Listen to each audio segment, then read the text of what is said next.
Football in the early 1900s looked way different. There were no Champions League lights, no billion-dollar transfers, no VAR. But one thing hasn't changed since the beginning of the game: the temptation to cheat. Enoch West was a centre-forward with lots of skill. He played for Manchester United during a time when the Football League was still starting out. In 1915, during the final season before football was suspended due to World War I, West became one of the main people in what would go down as one of the earliest major scandals in English football history. A match between Manchester United and Liverpool was flagged as suspicious. United won 2-0, but the way the goals came, the lack of intensity from both sides, and a few odd betting patterns raised eyebrows. It didn't take long for the Football Association to launch an investigation. The result? Well, a group of players from both teams had conspired to fix the outcome, manipulating the result for betting purposes. And Enoch West was named as one of the main men responsible. The FA came down hard. Many players were banned, but Enoch West's punishment stood out among them for a crazy reason. West received a lifetime ban from playing football competitively, and unlike the others involved in the scandal, he didn't accept it quietly. And this is where it gets interesting. At the time, World War I was raging across Europe. The British government and football authorities were encouraging, even pressuring banned players to enlist in the military. Serving in the war was seen as a way to redeem themselves, not just morally, but in the eyes of the FA. A handful of players who were involved in the same scandal had their bans lifted early because they joined the war effort, but not Enoch West. He refused to enlist. He denied all allegations of wrongdoing and stood by his innocence for decades. He didn't bow to public pressure. He didn't compromise. He believed he'd been unfairly treated, and he chose principle over pardon. That decision came at a cost. While others served and returned, West sat out. He stayed banned for 30 years. Think about that. 30 years. An entire generation of football came and went while he sat in exile from the sport he loved. By the time his ban was lifted in 1945, he was 59 years old, far past his playing prime, far beyond any hope of a return to the pitch. The story of Enoch West is complicated. Was he guilty? Possibly. Was the punishment too harsh? Maybe. But what stands out is his refusal to bend. His life became defined not by his goals, not by the games he played, but by the sentence he endured. In the modern era, players get banned for months, sometimes a year or two, but West, he got a 3-decade timeout, the longest ban served by a professional footballer in history. If stubbornness was a footballer, his name would have been Enoch West. Joey Barton was never a quiet figure in English football. A talented centre midfielder with grit and aggression, he played for clubs like Manchester City, Newcastle United, QPR and Burnley. But just as much as his footballing ability was discussed, so too were his off-the-pitch antics. Fights, suspensions, outspoken interviews, he was a walking controversy generator. But even by his standards, the 2017 scandal stood out. Barton had a hobby, not video games, not golf. His off-field passion was gambling, and not just the occasional flutter. He placed 1,260 bets on football over a 10-year span. That alone would be enough to raise eyebrows, but then came the detail. Some of those bets were placed on matches involving his own teams, matches he was playing in. Even if he wasn't betting against his team, that's still a massive conflict of interest. In football, players are barred from betting on matches at any level to preserve the integrity of the game. It's a simple rule. If you're on the inside, you can't place money on what happens on the field, because when you do, it stops being just gambling. It becomes insider trading with shin guards on. The FA conducted a thorough investigation, and the numbers didn't lie. The 1,260 bets spanned multiple seasons and competition. The evidence was overwhelming. Barton was charged with misconduct in relation to betting and eventually received a 13-month ban from football. For a player already nearing the end of his career, that was essentially a full stop. No farewell match, no send-off, just silent. He claimed the betting was never malicious, never meant to manipulate outcome, but even so, the damage was done. In a game built on trust and fairness, even the appearance of manipulation erodes everything. And here's the worst part: if Joey Barton hadn't gone public, the world might have never known. He was open about it after the charges, wrote about it, talked about it, owned it in a way that was almost disarming. But it raises an uncomfortable question. How many other players are still doing it in silence? How many are placing bets through proxies or using apps under different names? Barton wasn't the first to get caught, and he probably won't be the last. What he did was reckless, self-destructive, against everything professional sport stands for. But what it revealed is something bigger, that gambling and football are more connected than anyone wants to admit. One man got caught, but the system still rolling the dice. It was Euro 2024, one of the biggest stages in global football. Tensions are always high at major tournaments. National pride, political undercurrents, the eyes of millions fixed on every move, every gesture, every misstep. In one of the knockout rounds, Turkey scored. Emotions ran wild. The stadium erupted. Cameras panned to the Turkish players celebrating, but then one moment froze everything. Merih Demiral, Turkey's centre-back, stood tall and made a gesture. To many casual viewers, it may have looked like a simple hand sign, 2 fingers raised, an expression of triumph. But to those who recognised it, that moment carried weight far beyond the scoreboard. Demiral had flashed the wolf salute, a hand gesture strongly associated with the Grey Wolves, an ultra-nationalist, far-right political movement with deep roots in Turkish history.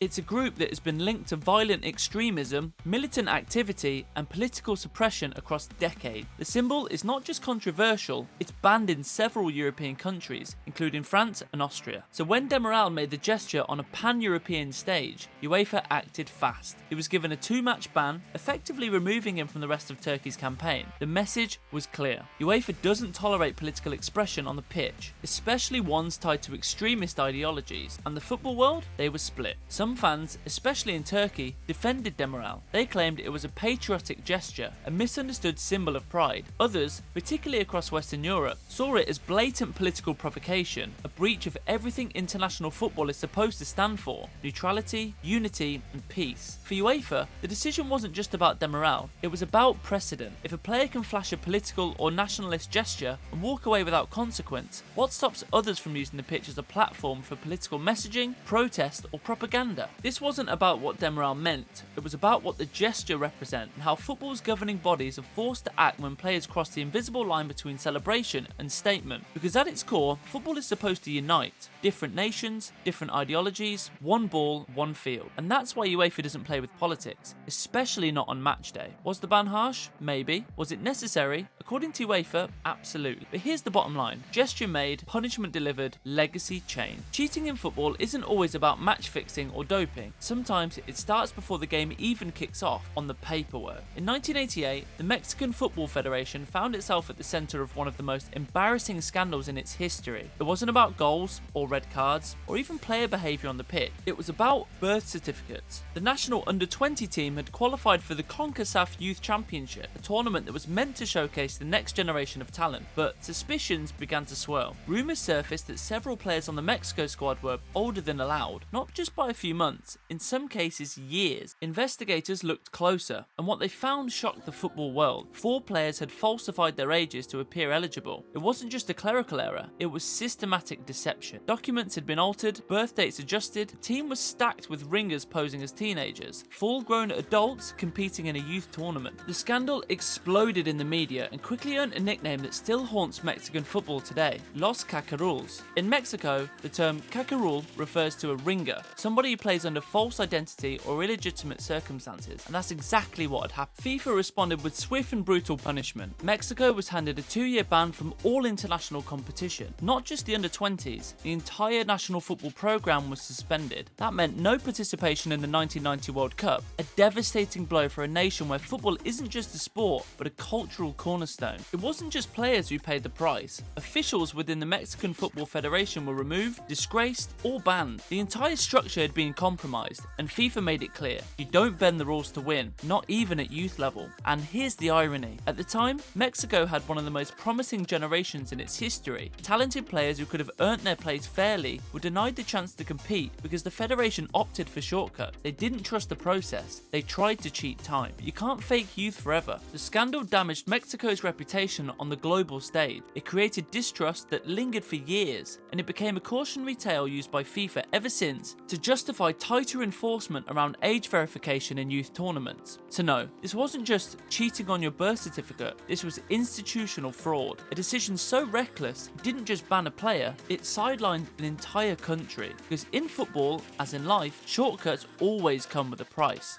Eric Cantona. It was January 25th, 1995, Premier League season in full swing. Manchester United were playing away at Selhurst Park against Crystal Palace. On the pitch was Eric Cantona, United's fiery, energetic French forward, a player who combined technical brilliance with raw aggression, a man who could silence a stadium with a goal or start a riot with a stare. The match was tense, Palace's defenders were getting physical, and Cantona, never one to back down, was visibly irritated. Then, in the 48th minute, it happened. He lashed out with a record reckless foul on Richard Shaw. The referee didn't hesitate and gave a straight red card. Cantona began walking off the pitch with his head down in a slow stride. It looked like the storm had passed. Then, out of nowhere, it exploded. As Cantona reached the touchline, a Crystal Palace fan named Matthew Simmons ran down the steps and shouted abuse, allegedly including xenophobic slurs and personal insults. That was the match's real ignition point. Cantona paused, turned his head slightly, and launched himself over the advertising boards. In a moment that would echo through football history, Eric Cantona performed a full-blown kung fu kick, studs up, flying through the air into the chest of the fan. Then, as if that wasn't enough, he followed up with a flurry of punches before being dragged away by security and teammates. The world stopped. This wasn't a player arguing with a referee or pushing an opponent. This was physical assault in the stands, on live television, in front of millions. The reaction was immediate and brutal.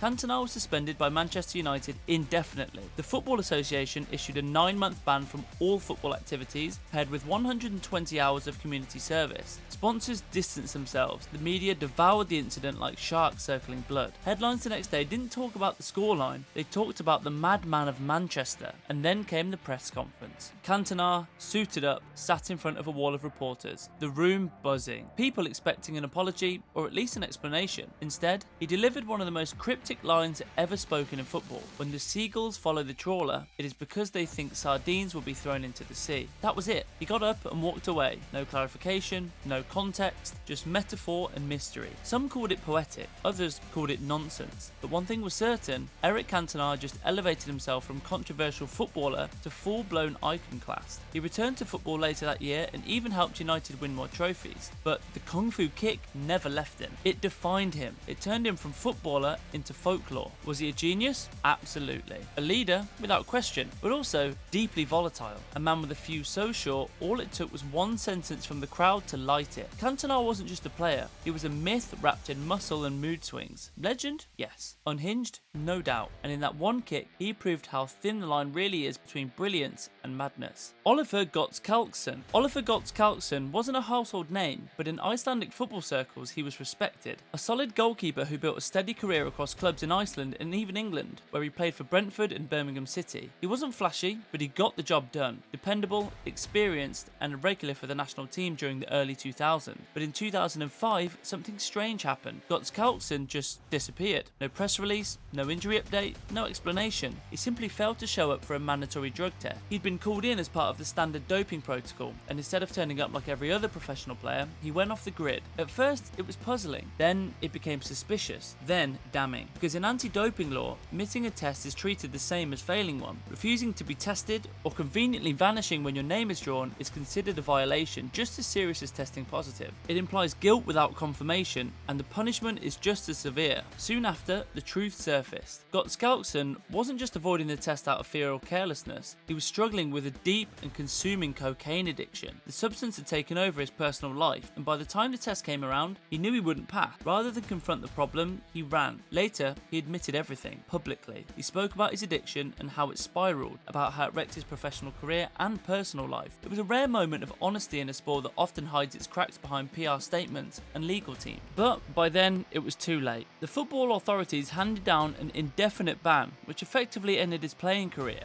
a lifetime out of the game. Not because he failed a test, but because he dodged one. That's the nuance here. He never peed into a cup with a banned substance in his system. There was no positive test to point to, no lab result to frame on the FA's wall of shame. But he vanished when it mattered most, and in the eyes of football, that was enough. Because when you run from the rules, you're admitting you already broke them. And here's what makes it even heavier. Götz-Kalksson didn't just lose his place on the pitch. He lost the structure, the identity, the community that comes with being a professional athlete. The game moved on, the fans moved on, and he was left dealing with the aftermath, not just of a ban, but of addiction, isolation, and regret. There are levels to getting banned from football. Some cheat the game, some assault it, but Götz-Kalksson, he ran from it. And when you run, there's no whistle to stop the clock. You just keep falling. Joanito. Joanito was a Real Madrid icon. Small in stature, explosive in nature. A gifted attacking midfielder with flair, fight, and fire in equal measure. He played with passion that bordered an obsession. A fan favourite not just for his skill, but for his refusal to back down. But sometimes that fire, it burns too hot. The year was 1987, European Cup semi-final. Real Madrid versus Bayern Munich, two heavyweights in a clash that had everything. History, hostility, and tension that could snap at any moment. In the second leg, Bayern's midfield midfield general Lothar Matthäus got fouled and dropped to the turf. Nothing unusual, happens every match. But what happened next would define Moutinho's legacy permanently. As Matthäus lay on the ground, Juanito casually walks over, looked down, and stomped on his head. Not a shove or a scuffle, a deliberate, violent stomp to the face. The camera's caught it in full clarity. Not a blurry angle, no questionable intent. It wasn't a reaction, it was an execution. Cold, calculated, and completely indefensible. Matthäus was left stunned, and the referee was too. Because how do you react when a player just does something that vile in front of the entire world? UEFA didn't waste time. Juanito was hit with a 5-year ban from all European competitions. The kind of suspension is basically unheard of. It was one of the harshest bans ever handed to a player not involving drugs or corruption. But in this case, the footage was so clear, the act so savage, there were no appeals, no debates, and no heat of the moment arguments. Juanito's action crossed every line. It marked the end of his career at Real Madrid. The club, despite his legacy, couldn't justify keeping him. It was also the end of his time with the Spanish national team. No one wanted to be associated with what he did. And that's tragic in its own way, because Juanito was a player of real quality. He'd helped Real win league titles, had brilliant nights in European competition, and was loved by fans for his intensity. But all of that vanished with one decision, one stomp. It's a reminder of how thin the line is between passion and madness, between aggression and violence, between playing hard and losing control. You can kick a ball as hard as you want, but you don't stomp on a man's face and walk free. Not in this game, not ever. Mykhailo Mudryk. Let's bring this into the present. While most of the players we've talked about are figures from the past, players whose careers have already burnt or faded, this one, it's still unfolding. Ukrainian winger Mykhailo Mudryk, Chelsea's high-profile signing, a player touted as one of the most explosive young talents in European football, has just entered dangerous territory. In early 2024, reports surfaced that he had tested positive for meldonium, a banned substance under the World Anti-Doping Agency (WADA) list. Now, to be clear, this wasn't a random name on the lab sheet. This was a drug test result tied directly to a player who's been under intense media scrutiny ever since his massive money move to the Premier League. The moment the story broke, headlines exploded. Social media spun its theories, fans started choosing sides, and most importantly, governing bodies took notice. Mudryk immediately denied wrongdoing. He went public fast. His team claimed he had never knowingly taken a banned substance. He even went so far as to take a lie detector test, which he reportedly passed. That's not normal PR protocol, that's desperation. That's a player or a club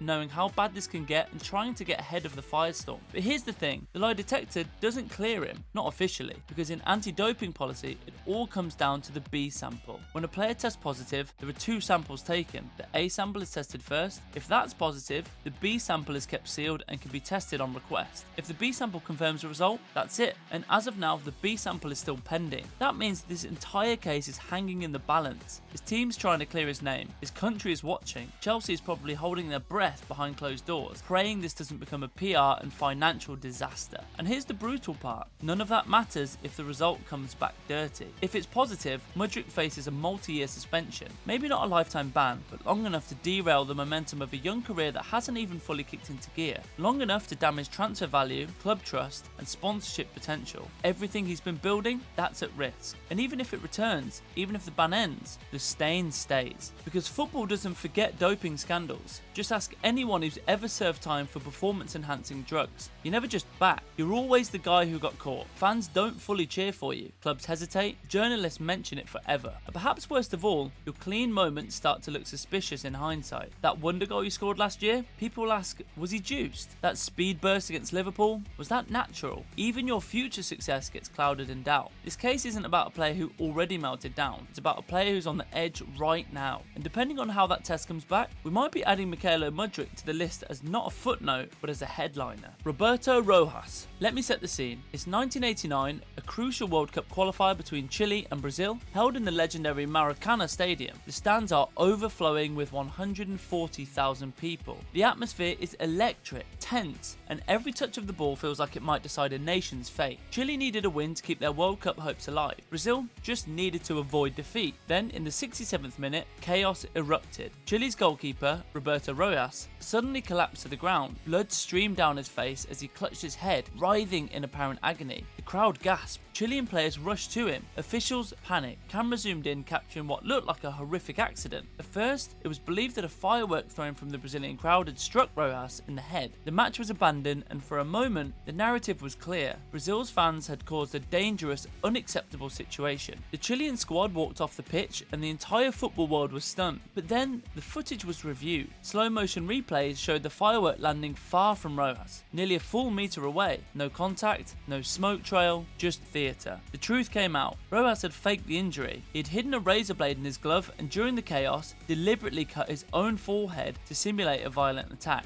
But why? The plan was to get the match voided and force a rematch on neutral or Chilean soil. It was a calculated move to manipulate the outcome, to cheat the system, and to create a media storm that would favour Chile's qualification hope. But when the truth surfaced, FIFA dropped the hammer. Roberto Rojas received a lifetime ban from football. Chile was disqualified from the 1994 World Cup. The coach and team doctor were also banned. Even the president of the Chilean Football Association was suspended. The entire operation from top to bottom collapsed in disgrace. Years later, Rojas admitted the deception. He said he did it under pressure, that he was trying to protect Chilean football. But how do you protect something by burning its reputation to the ground? His ban was eventually lifted long after his playing days were over, but by then his legacy was scorched. His name became synonymous not with goalkeeping or glory, but with one of the most shameful acts in football history. This wasn't a bad tackle or a heated outburst. This was premeditated fraud, cold, calculated, disgraceful. Rojas didn't just fake pain, he faked a national crisis. He betrayed the game, and that's why he got banned. Ruth Kipchoge. This next one didn't happen in a packed men's stadium or a top-flight Champions League night. It happened in the women's game, on a stage that doesn't always get the spotlight it deserves. But when Ruth Kipchoge lost control during a match between DR Congo and Morocco, the entire football world took notice. The moment was raw, the kind that makes you instinctively recoil when you see the replay. No build-up, no heated exchange, no warning signs. Kipchoge was being subbed off. It should have been routine, a simple jog to the sideline, a clap to the teammates, game moves on. Instead, as she walked off the pitch, she passed a Moroccan player, and without breaking stride, she turned and punched her directly in the face. Not a slap or a push, a full force closed fist punch to the head. On camera, in front of teammates, coaches, officials and fans. There was no provocation, no scuffle, no escalating tension between them, just an instant burst of unfiltered rage. Within seconds, players surrounded both sides. Officials moved in. The referee had no choice but to show red, but the damage wasn't just to the match. It was to Kipchoge's reputation, her career, and the image of the sport itself. The internet exploded. Clips of the punch went viral across platforms. TikTok, Twitter, Instagram. People weren't just shocked, they were furious. There were immediate calls for a lifetime ban from fans, journalists, and even former players. Because no matter the level, no matter the league, that kind of act doesn't belong in football. As of now, the disciplinary review is ongoing. No final verdict has been announced. But let's be brutally honest here. You don't punch another player in cold blood and expect leniency. The sport has always allowed for aggression, intensity, even tempers flaring. But violence with intent, that crosses every line. And here's where it gets deeper. The women's game is still fighting for recognition, funding, and respect. Every match matters. Every player on that field is not just representing their country, but also showing the world that women's football has the same fire, drama, and excellence as the men's game. But this moment, it handed ammunition to every critic who says women's football isn't professional. It gave doubters a reason to mock it instead of supporting it. Kipchoge didn't just hurt an opponent, she hurt her sport. And even if the ban isn't permanent, the memory of that punch, sharp, shocking, and senseless, will hang over her career like a shadow. Because football is built on rivalry, on emotion, on edge, but not on bare knuckle fists.